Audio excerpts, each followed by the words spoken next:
morning, everyone. I am Clarissa Foletto, and it's a pleasure for us to be here today, together with my colleagues Gilvano Dalagna and Marco Conceição. We will be present the results of a qualitative study conducted in the last 4 years, whose focus was the negotiation between musicians and recording engineers in a recording sessions. I'd like to start presenting an example case that somehow illustrates the reasons that motivated us to conduct this research. In this slide is projected a piece of the documentary Rock Grande do Sul, produced in 2015, where the Brazilian engineer Reinaldo Barriga Brito and the drummer Carlos Gebasi explain how they explored the affordances of the environment of a recording studio to assist the punk band Replicantes to materialize their desired artistic outcomes. In a certain way, that studio had to adapt its structure to our halfway of recording and performing, so the sound can still be rough. A studio has a certain formality, and this formality did not fit so well with Replicantes. We recorded together because we thought it was the way to maintain the quality of the band. We are not musicians to get the best technical execution. So we had to record several takes. In technical terms, the last bad for us will be the best. For them, the most visceral was the best. So we always opted for that organicity. This example above illustrates how this relationship involves a negotiation that could be decisive for the success in the recording process. Both sides were working to reach a common desired artistic outcome, so that the recording engineer, in a certain way, can be seen as a member of the band because he was compromised with the same artistic ideals. The relationship between musicians and recording engineers is a fundamental pillar for the success of a musical group in the phonographic music industry. There is anecdotal evidence, particularly in popular music, that this relationship is sometimes problematic and complex. Although its importance, there is scarce documentation and systematic studies oriented to understand such an interaction. Different from the scrutiny in other domains of musical practice, such as collaborative between composers and performers in Western arts music, the interaction of musicians and recording engineers is still somehow forgotten in the academic research. In our paper, we propose a theoretical model for the analysis of negotiation between musicians and recording engineers in these recording sessions. This model was based on a qualitative expertise study where the phenomenology of negotiation of recording sessions was mapped. In the present study, we adopted a longitudinal and qualitative approach. The study was centered in the recording process of the Sete Estrelas, O Canto dos Chakras, the first album of Atma Kirtana. This Portuguese-Brazilian group is a collective of artists who seek to promote an encounter between different cultural expressions in projects that address spirituality and in its interfaces. Let's listen a little bit of the music. It's not fun. No? Perhaps in the end. Okay.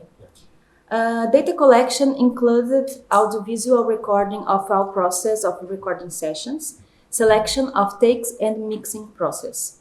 The focus was verbal and nonverbal interaction between musicians and the recording engineer. Raw data comprised 30 hours of audiovisual recording. The analytical strategy adopted involved a thematic approach. So data analysis revealed 4 themes encompassed in negotiation of recording sessions, namely content, what was negotiated, typology, this means what type of negotiation is followed, including how much time we spend in each type of negotiation, parts involved, and dimensions of negotiation.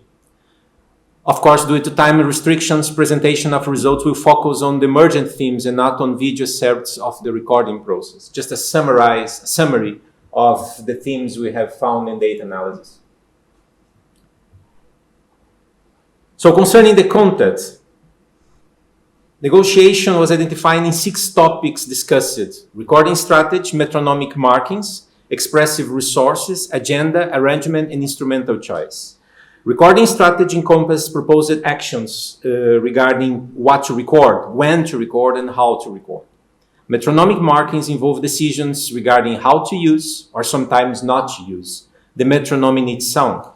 Expressive resources concern decisions regarding effective and effective communication of performance components. Arrangement concerns decisions regarding adaptation of compositions to fit the necessities of the studio and or the musicians, while agenda involves decisions regarding the working plan. Instrumental choice, by the end, involves decisions regarding what instrument could be used to respond to a specific idea. Different from the arrangement, where the focus was to adapt pre-existing composition, instrumental choice concerns the inclusion of different instruments that were taught before. The focus is not to adapt, but to compose new material. Regarding the typology, 2 types of negotiation were identified: unidirectional and multidirectional. Unidirectional negotiation concerns those examples where the challenge, strategy, and solution are proposed by the same person. Multi-direction negotiation concerns the examples where the decisions are shared by those involved. Hypothetically, due to its complexity, multi-directional negotiation will require more time than unidirectional negotiation. However, this is not necessarily a rule in this case. Although unidirectional tend to be short, it was possible to identify examples of multi-directional dimensions equally short or long unidirectional negotiation. This is a pattern that also happens in studies that are not based in music, but in other fields of research. Regarding parts involved, thematic analysis reveal that there are themes related to those who are involved in the negotiation and what was their role. Data analysis reveal a trend in the negotiation process. In other words, the recording engineer identified the challenge and musicians suggest strategies to overcome this challenge. This trend is perhaps associated with the fact that musicians are driven by desired artistic outcomes and the recording engineer is responsible to find out possible alternatives to negotiate the subjective impressions, considering the affordances of the recording studio. Regarding the dimension, we identify in the negotiation process the following themes: challenge, strategy, solution, IL, conviction, and desired artistic outcomes. Challenge concerns the identification of a problem or a tension between musicians' ideas and the studio conditions and a lack of immediate solution. Strategies are the proposed actions adopted to overcome the challenge. Our musicians' answer to the challenge, usually identified by the recording engineer. Solution concerns the practical steps adopted to put the proposed action into practice. While IL is a critical point in the negotiation, those moments where attention seems to require a certain degree of flexibility of the participants. Conviction concerns the level of confidence regarding the strategy and the solution proposed. And finally, desired artistic outcomes concerns the subjective impressions that musicians want to communicate to audience. So, negotiation of recording session is a complex phenomenon where several elements can coexist at the same time. Although literature gives us some insights about this negotiation, they cannot reveal some aspects that are unconspicuous to the parts involved. The observational approach used has revealed issues that allow us to better understand this phenomenon. However, this approach is, as we said, time-consuming, and the recording process by itself is very complex and demanding. Based on the data analysis and the categorization process, we propose a theoretical model to help analyze the negotiation in a recording session. We split this model in 4 aspects that you can see in the slide here, and which interact with each other, with each aspect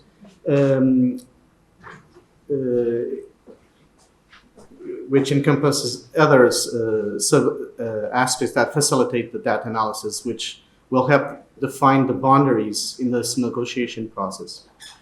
Our study is not conclusive. This model is our first attempt to map this phenomenology of the negotiation.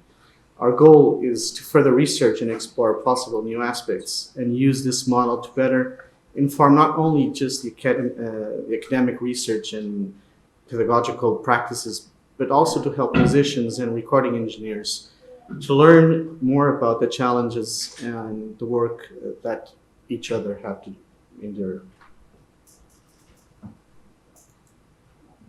So thank you very much for your attention.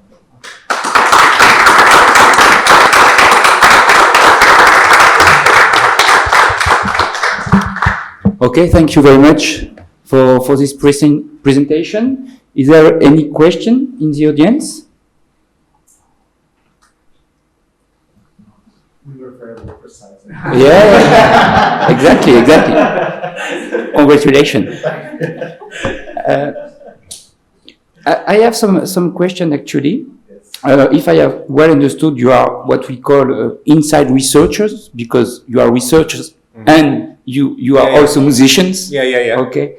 And so I would like to know if you want to apply this kind of analysis to other bands than yourself. For sure. Yeah. In the next steps, this is something that you necessarily do. Yeah. Okay. This was the first attempt. This is a practical procedure in longitudinal studies, mainly in qualitative designs, where researchers have this possibility to be immersed in the context and look to the context in this first-person perspective. This happened in other studies related to music psychology and other fields. So we decided to adopt this approach because the few examples we have in the literature are extremely focused on interviews. Researchers interviewed recording engineers and interview musicians, but we don't have studies with this longitudinal perspective that is focused on observations and help us to see what happens actually in the studio. We have a lot of anecdotal evidences, the reports from musicians, like, for example, have seen the recent example of the Beatles, the relationship with George Martin and other recording engineers and producers in this case, but not systematic research that focus in this relationship in the natural conditions. Okay. Yeah. So this is a case study, the first one. So, and it is our goal to observe more and To more. move beyond. And yes, and especially different styles of music, because eventually we will find similarities, of course, but also other aspects that probably are not here yet, and we could engage on those as well. And even in this data, we have the opportunity, because we have used this large data set that we have to develop this model to analyze the negotiation, but not analyze the negotiation by itself. So one of the steps we want to do is to look to this case again with this model in hand in order to see how this negotiation operated during the process of this recording album. Okay. Maybe just a comment. I know we also ran out of time, but I would like to see more about the phenomenological foundation. I mean, like what kind of theories are you building and what kind of references are you trying? You call it a phenomenological because you say it was participant observation, basically. But the theoretical foundation, I wasn't quite clear on. I was actually looking for something. Yeah, we adopted this expression phenomenological approach to negotiation because we are interested in the experience of the participants, not only in the cultural values and But you still need to give some kind of theoretical. Yeah. Is it peers? Is it Dewey? Is it what kind of? No, but we didn't touch in this field with the deepness that we would like to do at this moment. We just wanted to use the phenomenology to differentiate what we are doing regarding other methodological qualitative traditions that could possibly be done in this field. But in the next steps, we would like to go deeper in this aspect as well. Thanks for your question. Okay, so maybe we have still more time for one question. Maybe on the internet, I don't know if there is any comments or questions. No? Okay, so maybe here, one last question. Yes? Okay. I know that there are different kind of dynamics that you can develop, like with the recording engineer or the producer in this your band. What kind of limits, boundaries you have? Because sometimes you have really like a recording engineer that is really a producer and making choices. And so how far it was? It was really open, like whatever you want to say, you be open? Yes, it was like when we arrived in the studio, all the arrangements were pre-prepared, I can say. We have the songs ready to be recorded, but the relationship in the studio opened this opportunity for the recording engineer to suggest what he wants. And we have examples in the data where we can see this, not to say this tension, but these moments where he was completely free to propose new ideas, and sometimes we change the arrangement because of this. I think you can say more about Just to make it clear, in this case study, the producer was not the musician, was not the composer, not the arranger. He was the person that received the musicians and then collaborated and improved, well, hopefully. But the producer was the recording engineer. Yes, Yeah, at the same time, yeah. yeah. But not the producer in the sense, I would say producer, if you want to categorize, since we're categorizing a lot of plugins today, the producer of sound and the outcomes of sound as an artistic form, I would say. Okay. But it's still open. We're still trying to. Okay, thank you very much for this discussion and to the author. And now let's move to the next speaker. Thank you very much.